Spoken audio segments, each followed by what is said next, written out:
Cuba comienza el 2021 con un gran desafío económico por delante. Desde el 1 de enero rige la unificación monetaria. El peso convertible, que equivalía a $1, salió de circulación, quedando solo el peso cubano como única moneda legal. El gobierno estableció una tasa de cambio de 24 cubanos por cada dólar. Hasta ahora, la doble moneda dividió al país entre los que tenían acceso a un billete fuerte y los que cobraban en pesos cubanos. Esta situación provocaba muchas distorsiones en la contabilidad y en el comercio de la isla. El peso convertible había sido creado en 1994. La Habana utilizó este mecanismo para salir de la crisis provocada por la caída de la Unión Soviética, su principal socio político y comercial en aquella época.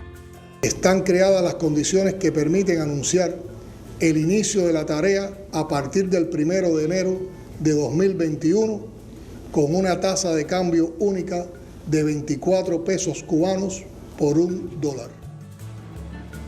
La llamada tarea de ordenamiento no solo incluye una reforma monetaria y cambiaria, también establece un aumento del salario mínimo y de las jubilaciones y pensiones para hacer frente a la devaluación y a la disparada inflacionaria que se avecina. Los precios abusivos y especulativos no se permitirán. Se enfrentarán socialmente con medidas de contención y severas sanciones a los incumplidores. Cuba impulsa además la generación de trabajo autónomo y en la pequeña y mediana empresa privada y el fin de una política de subsidios a muchas firmas que no cumplen con las expectativas de producción. Cuando ya haya una sola moneda, el Estado sabrá de qué manera va a vender la mercancía para que nosotros los pobres podamos vivir. Nuestro país necesita un cambio y qué mejor que se empiece por la economía, que es una rama muy importante y que es lo que le puede dar una base más estable al nuevo desarrollo y a los nuevos rumbos que queremos tomar. El gobierno de Díaz-Canel también anunció la posibilidad de inversión extranjera con participación mayoritaria en todos los sectores, excepto en las áreas de recursos naturales y prestación de servicios públicos. La eliminación de la doble moneda ocurre en medio de una grave situación económica acentuada por la pandemia, la caída del turismo, la crisis en su aliada Venezuela y el endurecimiento del bloqueo de Estados Unidos durante el gobierno de Donald Trump, que ha dejado sin liquidez ni capacidad importadora al Estado. Desde hace una década, Cuba vive implementando medidas para aliviar el aislamiento y ahogo económico como consecuencia del bloqueo de Washington. La reforma monetaria era una de las principales tareas pendientes dentro de los cambios iniciados por el expresidente Raúl Castro. La apuesta a una apertura comercial y a un equilibrio monetario no serán soluciones mágicas, dijo Díaz-Canel, aunque la mayoría de los analistas consideran que le dará un respiro a la isla tras uno de los peores años que le tocó vivir desde el llamado periodo especial.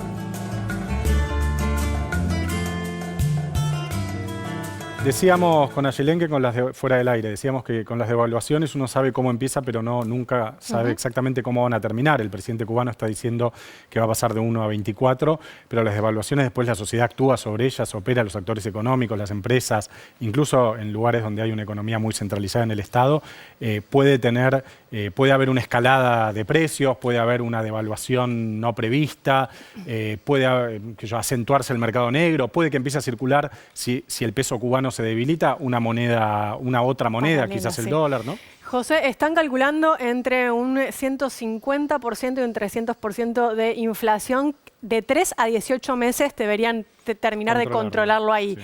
Por supuesto, esto se puede ir de las manos, como decías recién, también está el tema de que es un Estado que tiene más herramientas para controlar, ¿no? Para controlar esto. Sí. Y aparece una pregunta, por lo menos a mí me surge, de por qué ahora y no antes. Digo, estas preguntas, digamos, contrafácticas que tampoco sirven tanto, pero me interesa pensarla por el tema de que ya en el 2011, en los lineamientos del Partido Comunista y en la Revolución, los lineamientos económicos y políticos, se planteaba la necesidad de avanzar con una unificación monetaria. 2011, estoy hablando, pasó mucho tiempo donde lo dejaron escrito que querían avanzar. ¿Y por qué ahora, Ayelén? Bueno, no lo sé. Es una pregunta retórica. No, pero creo que también... La muerte, porque esto implica también una serie de medidas de apertura al capital privado, lo decía recién el informe, más empresas extranjeras, una serie de medidas relacionadas con la liberalización de los capitales y demás, que quizás con Fidel vivo no hubieran sido posibles porque él hizo todo lo posible hasta donde pudo por bloquear este tipo de aperturas. Bueno, vos sabés que en ese documento planteaban de que tenían que estar las condiciones objetivas y subjetivas, ¿no? También de que se pueda preparar a la sociedad para esto. Entonces mi pregunta es, bueno, ¿efectivamente están las condiciones subjetivas para avanzar en esto?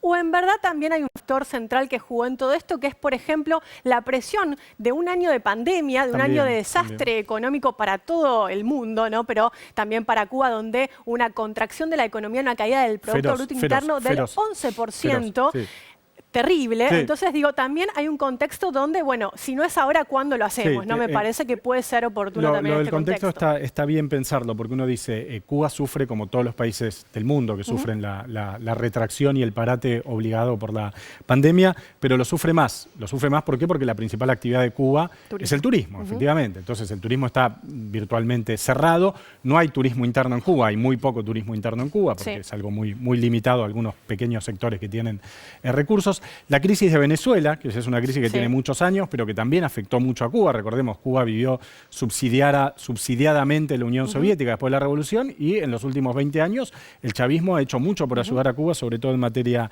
energética, y también en los últimos 4 o 5 años el bloqueo de Trump. Entonces, el contexto que rodea a Cuba es un contexto más complejo que el de ¿cuándo era? 2011 que dijo el Partido Comunista. Déjame resaltar eso, ¿no? Yo creo que ahí aparece el tema de las sanciones económicas de Estados Unidos contra Cuba, que son feroces y que vimos un refuerzo de esta política por parte de los Estados Unidos con la llegada de Donald Trump en el año 2007. Esta política de las sanciones económicas viene del año 1961, digo, es algo histórico, pero según los gobiernos demócratas, republicanos, va cambiando y va virando. Con Trump esto fue terrible. De hecho, en el día de ayer, Trump ordenó nuevas sanciones al Banco Financiero Internacional de Cuba, diciendo que está el banco manejado por militares y que se benefician de eso. Entonces, avanza aún ya sabiendo que se va del gobierno, ¿no? Lo cual plantea también preguntas acerca de qué va a pasar con la nueva presidencia de Biden. Vamos a ver algunas placas sobre la situación macroeconómica en Cuba, nos la lee Félix Taylor.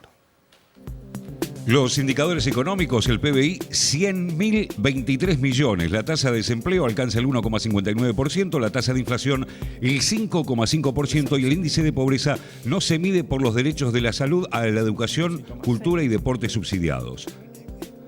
Y vamos al crecimiento económico, cayó un 11% y el salario mínimo es de 1.528 pesos, aunque a partir de ayer alcanza los 2.100 pesos.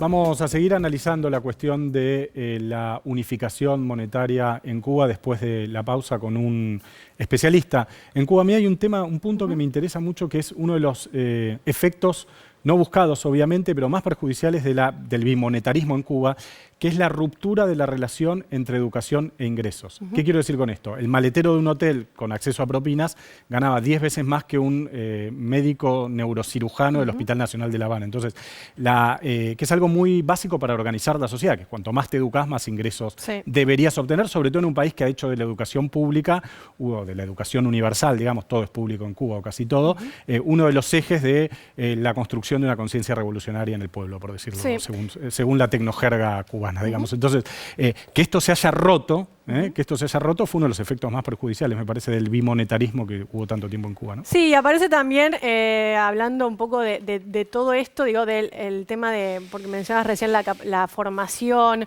y todo esto, que aparece la posibilidad también del gobierno que anunció de incrementar los salarios, donde dijeron que van a tener en cuenta esto de el título que tengan y todo esto, pero que igualmente, obviamente, la diferencia con el sector que trabaja vinculado al turismo sigue siendo abismal. Ahora, ¿qué anunciaron? Que van a tener un incremento de los salarios básicos del más del 530%. Sí, para compensar la devaluación. Ahora, si la devaluación a Yelén es del 700%... Por eso, me parece que se abre hay un escenario bastante complicado.